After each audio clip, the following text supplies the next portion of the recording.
நான் இப்போ வந்து வேளச்சேரி க்ரீம் ஸ்டோரி வந்திருக்கேன். இப்போ இந்த க்ரீம் ஸ்டோரியில் என்ன இருக்குன்னு நான் போய் சாப்பிட்டுட்டு சொல்கிறேன்.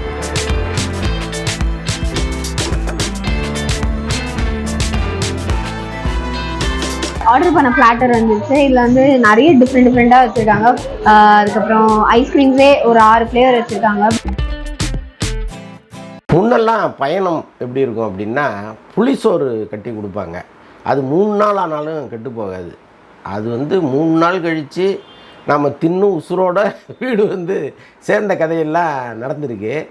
ஆனால் இப்போ வந்து சமீப காலங்களில் தெருவோரம் எல்லா இடங்கள்லையும் கடைகள் வந்துருச்சு, உணவு கடைகள் வந்துருச்சு. ஸோ அதனால் வந்து பயணங்கள் ரொம்ப எளிமையாகவும் சுகமாகவும் இருக்குதுன்னு நாம் நம்பிகிட்டு இருக்கோம். ஆனால் உண்மை அப்படி இல்லைங்கிறத எனக்கு கடந்த 2-3 நாளைக்கு முன்னாடி நடந்த சம்பவம் ஒன்று உணர்த்துச்சு.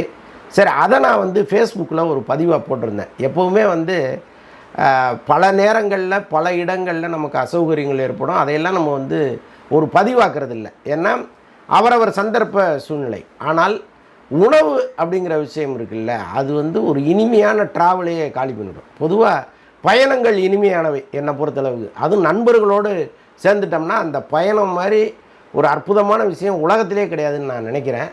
தொடர்ந்து அதுமாரி நிறைய ஊர்களுக்கு நம்ம பயணம் பண்ணியிருக்கோம்.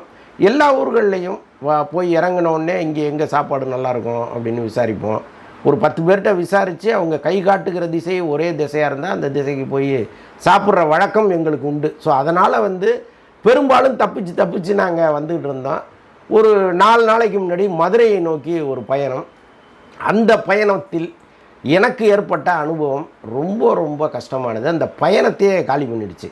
இன்னும் சொல்லப்போனால் இந்த இஸ்லாமியர்கள் வீட்டு திருமணத்திற்கு நாம் போகும்பொழுது ஒரு சின்ன ஒரு அந்த முன்னாக்கில் ஒரு எச்சில் ஊறிக்கிட்டே இருக்கும்.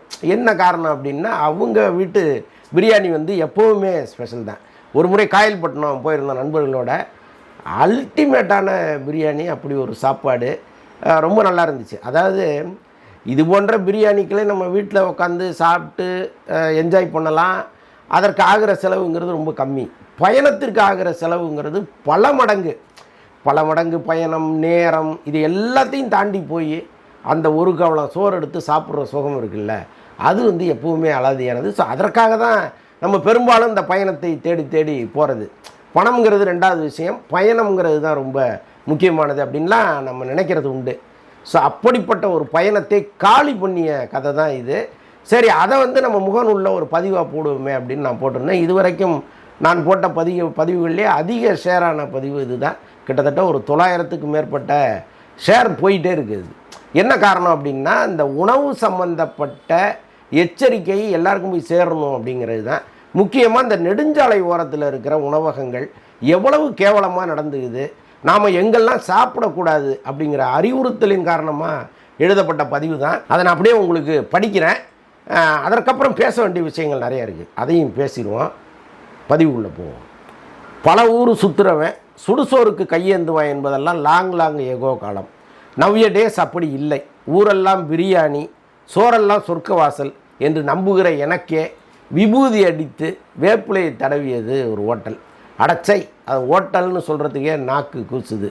ஒரு முக்கிய நிகழ்வு, நண்பர்கள் சகிதம் மதுரை கிளம்பணும். உளுந்தூர்பேட்டை சிக்னல் வந்ததும் சாப்பிடலாம் என்ற ஒரு முத்த குரல் வர வண்டியை ஒதுக்கணும். வரிசையாக ஹோட்டல். சுங்கச்சாவடியை தாண்டினோடனே ரைட் சைடில் இருக்கும். சென்னையிலேருந்து மதுரை போகிற வழியில் உளுந்தூர்பேட்டை சிக்னலை தாண்டினோடனே ரைட் சைடில் இருக்கிற ஒரு ஹோட்டல் அது. வெளியிலேருந்து பார்க்கும்போது பவுடர் போட்ட பபுள்கம் மாதிரி ஜம்முன்று இருந்தது. உள்ளே போகும்போதே வெயிட்டர்களின் வணக்கமும் உங்கள் வீடியோவை விடாமல் பார்த்துறவுடனே என்கிற அன்பும் சரியான இடத்துக்கு தான் வந்திருக்கோம் என்று நம்பவும் வைத்தது. ஒரு வில்லல் வரைக்கும் தான் இந்த துள்ளல் எல்லாம்.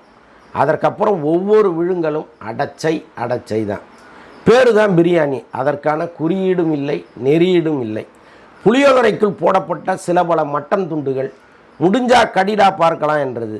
எப்படியோ சகித்து கொண்டு அரைத்து நசுக்கி முழுங்கினோம்.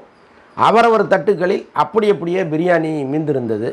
பில் சுமார் 2400 தாண்டி வந்தது. கொடுத்துட்டு கிளம்பினோம். சில கிலோமீட்டர்களில் பிடித்தது சனி. டிரைவர் உடம்பெல்லாம் அலர்ஜியாகி தோல் தடிக்க ஆரம்பித்தது.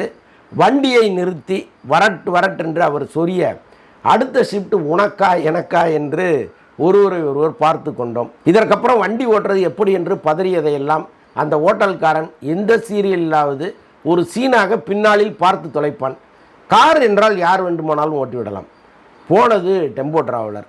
எப்படியோ பெரிய மனது பண்ணி மதுரை வரைக்கும் கொண்டு சேர்த்தார் புண்ணியவான். ஏற்கனவே பழக்கமான நண்பராக இருந்திருந்தால், அண்ணா நீங்கள் வண்டியை ஓட்டுங்க, நான் சொறிகிறேன் என்றாவது பாவ பரிகாரம் பண்ணியிருக்கலாம். பட் நான் அப்போது தான் இந்த டிரைவரையே பார்க்கிறேன். மதுரை வந்ததும் காரை பார்க் பண்ணி அடுத்த வினாடியே அவர் இறங்கி கிளினிக்கை நோக்கி ஓடியது பரிதாபம். டிரைவருக்கு தான் வேறு ஏதோ பிரச்சனை, பிரியாணியில் பிரச்சனை இல்லை என்று நம்பி படுக்க போன எனக்கு நள்ளிரவு ஜபம் ஸ்டார்ட் ஆனது. சுனாமியும் பூகமும் ஒன்று சேர்ந்து தாக்க ஆரம்பித்தது வயிற்றில். அதற்கப்புறம் எழுவதும் படுப்பதுமாக இரவு நகர்ந்தது. மறுநாள் காலை அந்த இஸ்லாமியர் வீட்டு திருமணம். அந்த ஒரு தட்டு பிரியாணியில் என் பேரும் எழுதியிருக்கு என்று நம்பியிருந்த எனக்கு பிரியாணிக்காரன் வைத்தான் ஆப்பு. நடுவில் ஒரு நாள் முழுக்க பட்டினி. அப்படி இருந்தும் வயிறு ஒரு செங்கல்லை முழுங்கியது போல இருந்துச்சு. ஒரு நாள் உணவை ஒழி என்றால் ஒழியாய் என்ற சங்ககால பாடலெல்லாம் நினைத்து சிரித்து கொண்டேன். எப்படியோ ஒரு நாள் இடைவெளியில் கமல் குறித்து ஒரு வீடியோ போட்டேன். அதில் அன்பர் ஒருவரின் கமெண்ட் இது: அந்தணன், நீங்கள் எதுவும் கள்ளச்சாராயம் போட்டிங்களா? கண்ணு தலைமுடியெல்லாம் ஒரு மாதிரி இருக்கே அப்படின்னு ஒரு போட்டிருந்தார். இதை உணவு பாதுகாப்புத்துறை அதிகாரிகள் பார்வைக்கு போகிற வரைக்கும் பல பேர் ஷேர் பண்ணுவாங்கன்னு நினைக்கிறேன்.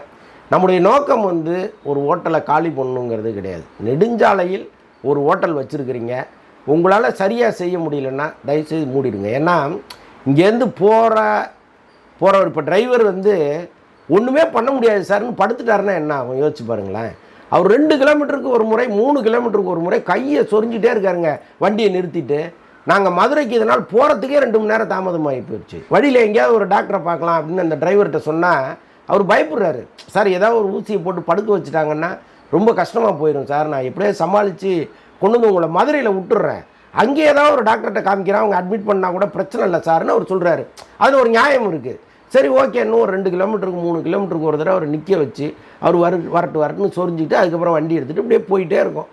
இறங்கி ஓடுறாரு மதுரையில். இப்படி ஒரு சூழ்நிலையை கிரியேட் பண்ணது அந்த ஹோட்டல். இதுவே அந்த டிரைவர் படுத்துட்டாருன்னா எல்லாமே என்ன ஆகிறது? சரி ரைட்டு, நாங்கள் எல்லாமே ஆம்பளைங்க, பிரச்சனை இல்லை. வண்டியில் பெண்கள் இருந்தாங்க, ஒரு குடும்பத்தோடு போகிறாங்கன்னா அவங்க கதி என்ன ஆகிறது? இப்போ எனக்கு ஏற்பட்ட டிசென்ட்ரி காரில் போகும்பொழுதே பிரச்சனையாக இருந்தால், அதுவும் பெண்கள்லாம் இருந்தால் அவங்க எங்கே போவாங்க? இவ்வளவு பிரச்சனைகள் இருக்குது. இதையெல்லாம் அவங்க கண்டுக்கிறதே கிடையாது. அந்த உணவுப் பொருளில் கரெக்டாக வச்சுருக்கோமா, அது சரியான தரத்தோடு இருக்கா, இதெல்லாம் இவங்க பார்க்குறதே கிடையாது. முக்கியமாக இந்த உணவு பாதுகாப்புத்துறை அதிகாரிகள் இருக்காங்க இல்லையா, அவங்க இந்த நெடுஞ்சாலையை கண்காணிக்கணும், ரொம்ப முக்கியம் அது. ஏன்னா இந்த சென்னை, திருச்சி, மதுரை, கோவை, தஞ்சாவூர் அப்படின்னு பல இடங்களில் நகரங்களில் இவங்க ஆய்வு செய்கிறாங்க, பல ஹோட்டல்களை பிடிக்கிறாங்க. ஆனால் இது போன்ற நெடுஞ்சாலைகளை அவ்வப்போது இவங்க ஒரு மொபைல் வேன் மாதிரி வச்சுக்கிட்டு போய் திடீர்னு இறங்கி ஒரு அதிரடியாக ஒரு ஸ்குவாடு இவங்க ரெடி பண்ணாங்கன்னா நிஜமாக அவங்களுக்கு ஒரு பயம் வரும். இது ஒரு பக்கம் இருக்கட்டும், இந்த மோட்டல்கள்னு சொல்கிற ஒரு இடம் இருக்குது. அது இந்த அரசு பேருந்துகள் எல்லாமே அங்கே தான் நிற்கிது. எனக்கு தெரிந்து 30-35 வருஷமாக இந்த அராஜகம் நடந்துக்கிட்டே இருக்குது. அந்த ஹோட்டல்களில் நீங்கள் மனசு சாப்பிடவே முடியாது, அப்படி இருக்கும். நீங்கள் சாம்பார் ரசம் மாதிரி இருக்கும், ரசம் தண்ணி மாதிரி இருக்கும், இட்லி எல்லாம் தலையில் அடிச்சிங்கன்னா மண்டை உடஞ்சிரும், அந்த ரேஞ்சில் இருக்கும். ஆனால் விலை உயர்தர சைவ உணவகத்தில் என்ன உணவு வச்சுருப்பாங்களோ, என்ன விலை வச்சுருப்பாங்களோ அந்த அளவுக்கு இருக்கும் அந்த விலையெல்லாம். இதை எடுத்து நடத்துகிறவர்கள் ஒவ்வொரு ஆட்சி யார் வராங்களோ அவங்க ஆட்சியை சேர்ந்தவர்கள் ஆளுங்கட்சி பிரமுகர்கள் தான். ஸோ இதனால் எனக்கு தெரிஞ்ச ஜூனியர் உடனே ஒரு 5-6 கட்டுரை கவர் ஸ்டோரியாக வந்துடுச்சு. இந்த மோட்டல்களை கண்காணிங்க, கட்டுப்படுத்துங்க, இவங்க பண்ணுற அட்ராசிட்டி தாங்கலை, அல்லது அரசு பேருந்துகளை இது போன்ற இடங்களில் நிறுத்தாதீங்க அப்படின்லாம் பல முறை எழுதியிருக்காங்க. ஆனால் எந்த தீர்வுமே ஏற்படல. சட்டசபையில் கூட இதை பற்றி பேசியிருக்காங்க. ஆனால் எந்த தீர்வுமே இதுவரைக்கும் ஏற்படலை. நீங்கள் நல்லா யோசிச்சு பாருங்கள். கார் வச்சுருக்கிறவன் காரில் போவான், பிடிச்ச ஹோட்டலில் நிறுத்துவான், நல்லா இல்லைன்னா இன்னொரு ஹோட்டலில் நிறுத்தி சாப்பிட்டு போயிடுவான். ஆனால் அரசு பஸ்ஸை நம்பி வெளியூர்களுக்கு பயணம் பண்ணுறவங்க, குறைந்த அளவு சம்பளம் பெற்று அதற்குள் வாழ்க்கையை நடத்துகிறவங்க, இவங்க கதியெல்லாம் யோசிச்சு பாருங்களேன். இப்போ இந்த மாதிரி ஹோட்டலில் காசையும் அதிகமாக கொடுத்து கண்டதையும் தின்னு எந்த சுகாதாரமும் இல்லாமல் இப்போ இந்த இடங்கள்லாம் உணவு பாதுகாப்பு துறைகள் போகிறாங்களா அப்படின்னா போயிருக்க வாய்ப்பே கிடையாது. ஏன்னா எல்லா இடங்கள்லேயுமே ஆளுங்கட்சி செல்வாக்கு மிக்கவர்கள் தான் இருக்காங்க அதை நடத்துகிறவங்க. ஸோ அப்படி இருக்கும் பொழுது இது போன்ற கான்ட்ராக்டர்கள் எடுப்பவர்கள் மனசாட்சியோடு நடந்து கொள்வது தான் சரியாக இருக்கும். பல முறை பத்திரிகைகளில் எழுதிட்டாங்க, ஊடகங்களில் வலியுறுத்திட்டாங்க, மிகப்பெரிய செய்தி சேனல்கள் இதை பற்றி செய்தியாக போட்டிருக்காங்க. ஆனாலும் இதற்கு ஒரு தேர்வு 30-35 வருஷமாக எட்டாமலே இருக்குது.